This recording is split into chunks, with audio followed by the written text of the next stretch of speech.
முன்னெல்லாம் வெஜிடபிள் சாப்பிடனாலே அவ்வளோ கடுப்பா இருக்கும். இந்த காய் பிடிக்கும், இந்த காய் பிடிக்காதுங்கிற மாரி ஒமிட் பண்ணி சாப்பிடுற மாரி இருந்துச்சு. ஆனா, இப்ப தான் அதோட வேல்யூ ரொம்ப வருஷத்துக்கு அப்புறம் தான் நெறைய விஷயங்கள் நடந்ததுக்கு அப்புறம் தான் புரியுது. ஸோ, இதால இவ்ளோ இழந்துட்டோமா? இவ்ளோ பெனிஃபிட் இருக்குதா வெஜிடபிள்ஸ்ல? அப்படிங்கிற மாதிரி.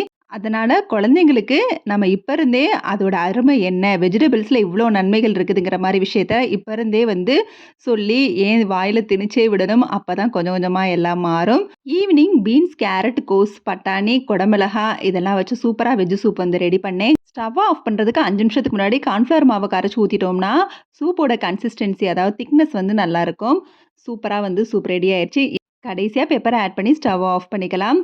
ஈவினிங் சூப் குடிச்சதுனால நான் எதுவுமே டின்னரா எடுத்துக்கல. ஸோ, இப்பலாம் பார்த்து பார்த்து தான் எடுத்துக்க வேண்டியதா இருக்குது. அதுக்காக வீட்ல இருக்கவங்கள பனிஷ் பண்ண முடியாது இல்லையா? அவங்களுக்காக டின்னர் ரெடி பண்ணேன். அதுவுமே ஹெல்த்தியா தான். கோதுமை தோசையும், தக்காளி சட்னி, தேங்காய் சட்னியும்.